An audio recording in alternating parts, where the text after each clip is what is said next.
Tonight, several breaking stories as we come on the air. The tornado threat in the east tonight, and from New York to Boston, heavy rain coming and real flooding concerns. In the northwest, the major storm there turning deadly tonight.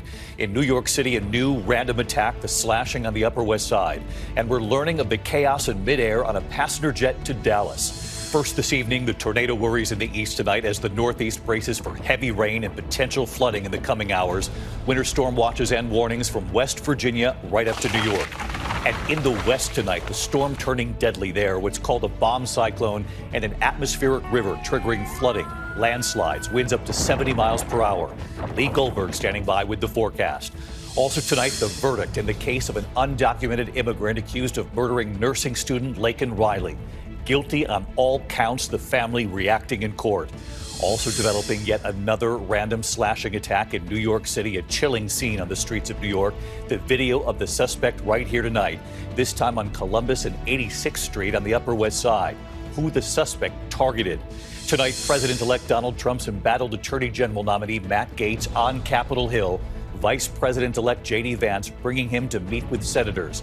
And the closed-door meeting in the House, the fate of that ethics report involving Gaetz, what Republicans and Democrats said when they emerged from that meeting late today.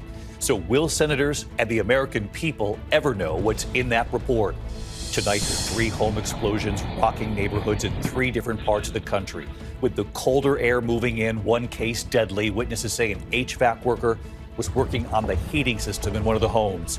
Overseas tonight, the war in Ukraine. And tonight, Ukraine reportedly launching a new round of long-range missiles into Russia. This time, British-made missiles, as both sides now fight to hold on to territory before President-elect Trump takes office. Back here in the U.S. tonight, the case that stunned this nation. Susan Smith, convicted of killing her 2 young sons, rolling them in her car into a lake, now asking for parole. What the parole board decided today. The news coming in tonight of chaos on board a passenger jet bound for Dallas. Passengers and crew racing to restrain a passenger's arms and legs with duct tape. There is news tonight about Jay Leno badly injured after falling down a 60-foot hill. And if you have an iPhone, Apple's new and urgent security update tonight, what you should do. And America Strong here, the bride walking down the aisle and the 2 people she asked to join her. This is remarkable. From ABC News World Headquarters in New York, this is World News Tonight with David Muir. Good evening, and we begin tonight with these 2 major storm systems on both coasts. In the northeast, the tornado threat as we come on tonight as the region braces for the heaviest rain in months and possibly dangerous flash flooding given how dry the ground is. And in the west at this hour, the storm there turning deadly tonight. What's called a bomb cyclone and an atmospheric river, multiple rounds on the way there, already slamming the Pacific Northwest. They're bracing for flooding, landslides, winds up to 70 miles per hour. Powerful winds already bringing down countless trees in Bellevue, Washington, falling on power lines, igniting them. In Seattle, a massive tree crashing onto a commuter bus. Hundreds of thousands without power tonight.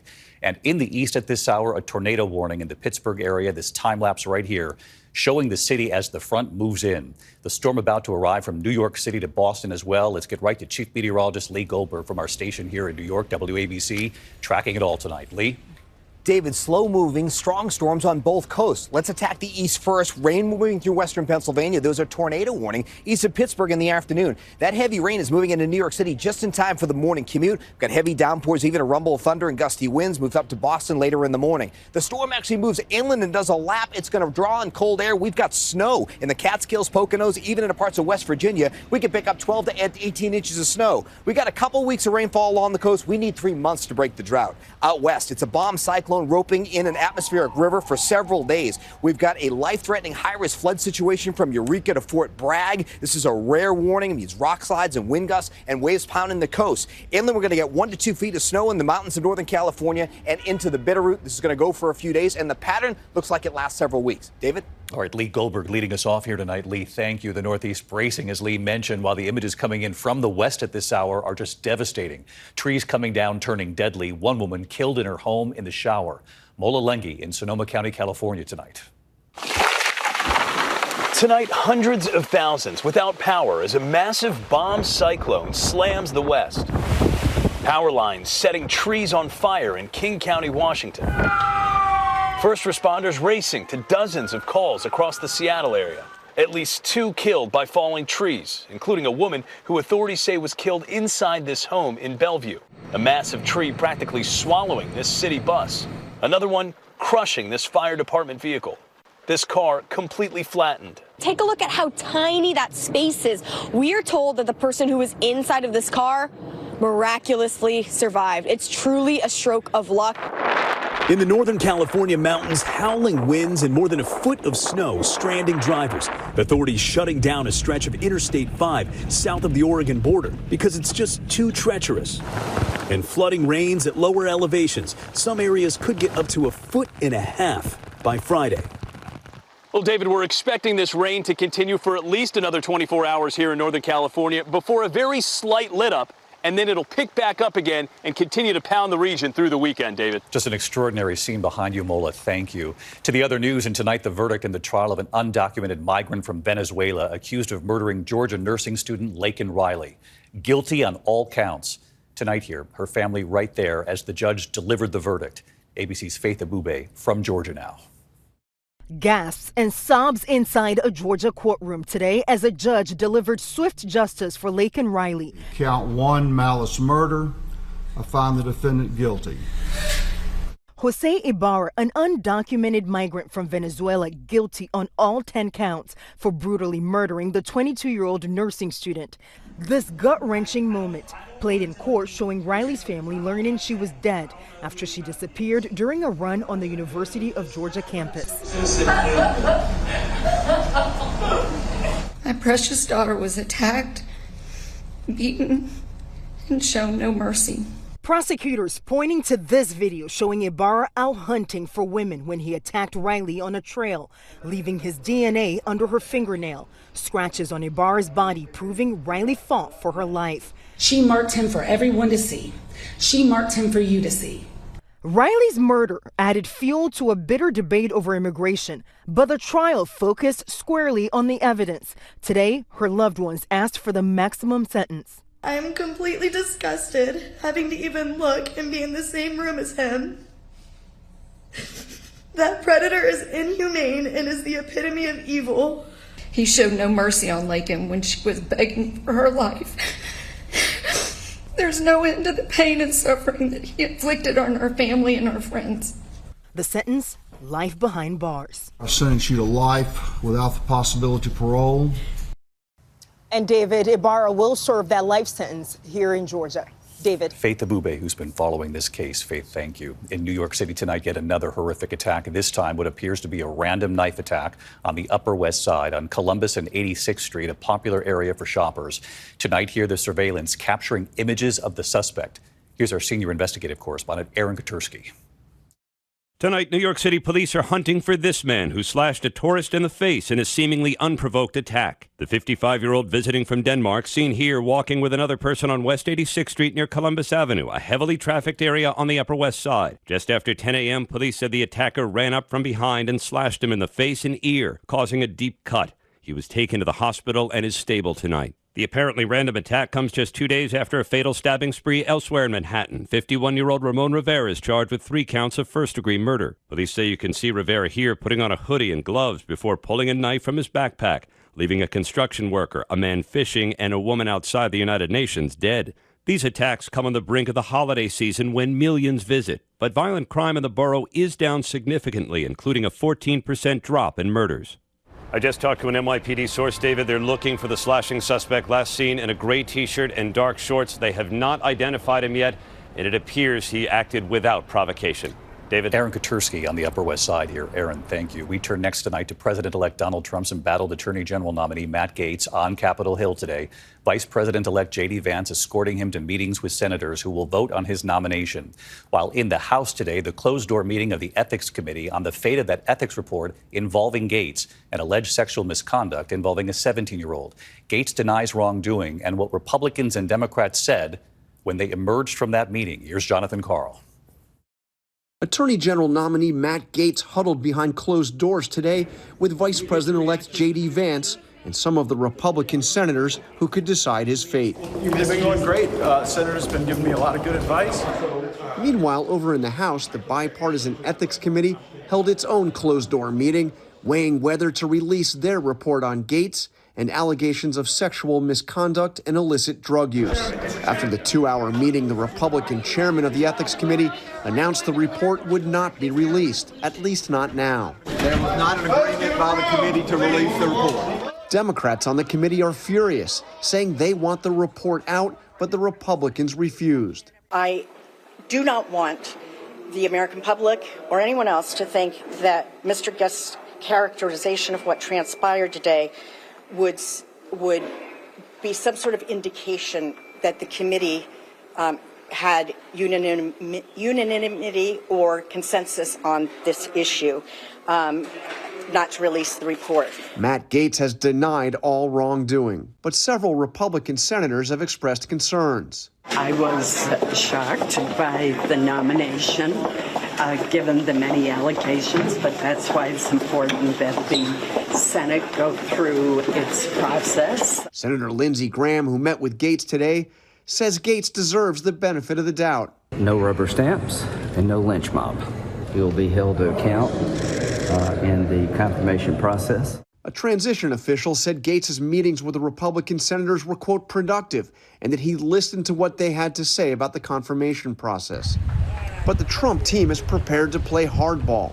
One senior Trump advisor telling me they will work to end the political careers of any Republican who votes against the president-elect's nominees, saying, quote, if you are on the wrong side of the vote, you're buying yourself a primary. That is all.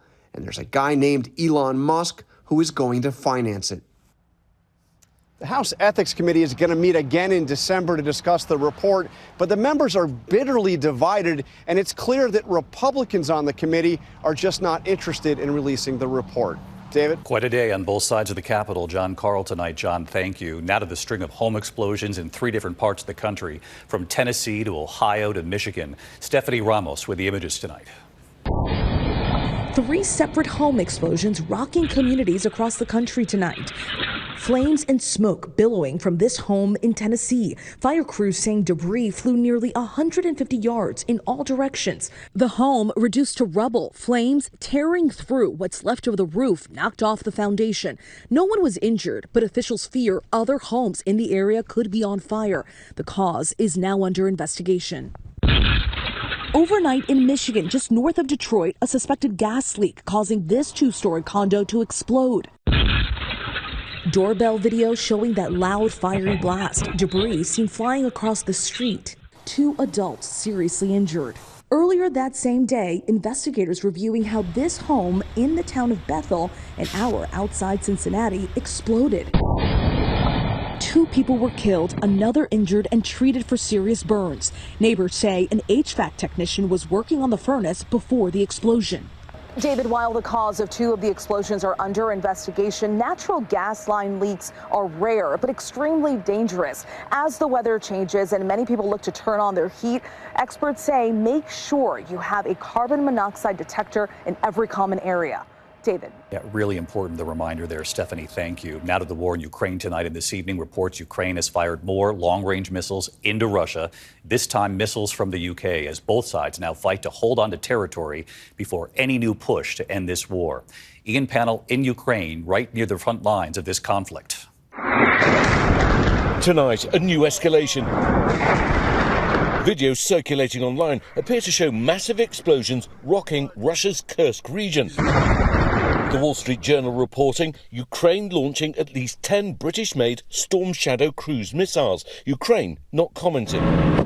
Ukraine fighting to hold on to a small patch of Russian territory it holds in Kursk to use as leverage. But Russian forces, assisted by thousands of North Korean soldiers, are slowly pushing them back. The US, in another policy reversal, now allowing Ukraine to use anti-personnel landmines to try to slow the Russians down.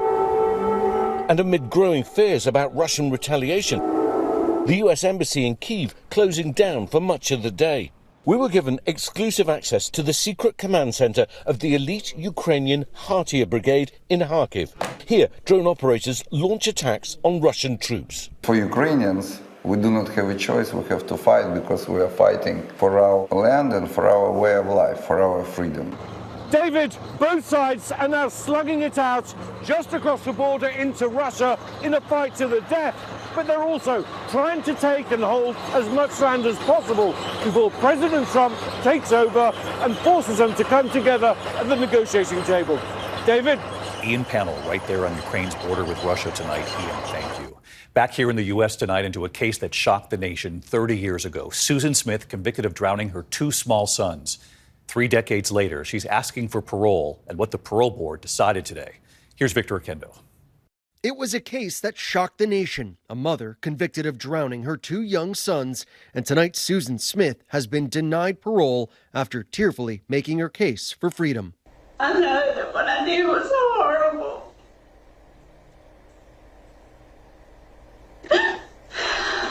And I would give anything if I could go back and change it. In October 1994, Smith rolled her car into a South Carolina lake while her 3-year-old son Michael and 14-month-old Alex were strapped in their car seats. Smith then lying to authorities, saying she'd been carjacked by a black man who drove away, pleading for her sons to be returned safely. I want to say to my babies that your mama loves you so much. Later confessing to letting her car go into that lake. Today, her ex-husband and father of the 2 boys asking the board to keep her behind bars. She made free choice that night to end her life. This wasn't a tragic mistake.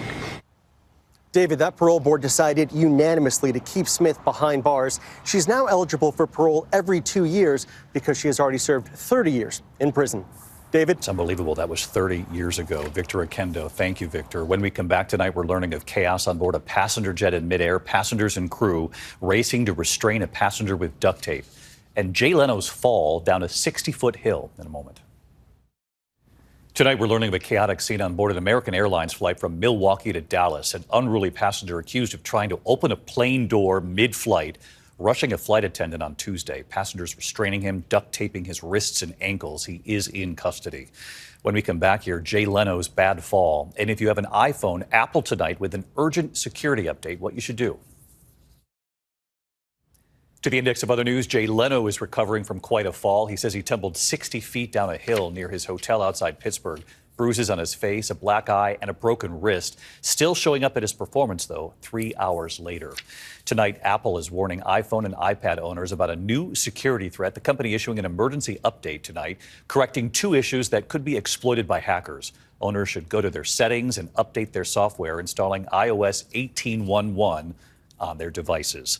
When we come back here tonight, the bride walking down the aisle and the surprise, who she asked to join her. This is something. ABC World News Tonight with David Muir, sponsored by Vivgard Hytrulo and Vivgard. Finally tonight here, the bride walking down the aisle and who she asked to join her. America Strong. Tonight in Fort Worth, Texas, the bride walking down the aisle and the emotional surprise, the 2 people right there with her. This is Tanya Pinones on her wedding day, and this is Tanya nearly 40 years ago. She was adopted by the Smith family when she was just 3. Her father, Ralph, right here in this photo, making the difficult decision to give Tanya and her siblings up for adoption, saying he wasn't able to give them the life he wanted them to have. But he would stay in their lives through the years, and her adoptive dad, Les, would raise her. And as Tanya prepared to get married, her adoptive father had a suggestion. He asked her, would you consider having your biological father walk you down the aisle too? She said yes, of course, but they didn't tell him. And this was the moment, walking over to the pew, taking her biological father's hand, the 2 fathers, arm in arm with their daughter, the bride, all 3 walking down the aisle, both giving the bride away. And right here tonight, hi, David. The new bride and proud daughter, Tanya. Just knowing that I am loved so genuinely and so selflessly, it's an amazing feeling. And joining us too, her biological father, Ralph. Was I surprised? Oh yeah, I was quite surprised. You know, life don't always go as planned, but it worked out great. And this evening here, her adoptive dad, Les, who made that suggestion, and his message tonight. Love wins. This love wins. And that's what we have to remember. Love wins. Congratulations to the bride and groom and to both of those dads. I'm David Muir. I'll see you right back here tomorrow night. Thank you for making World News Tonight with David Muir, America's most watched newscast.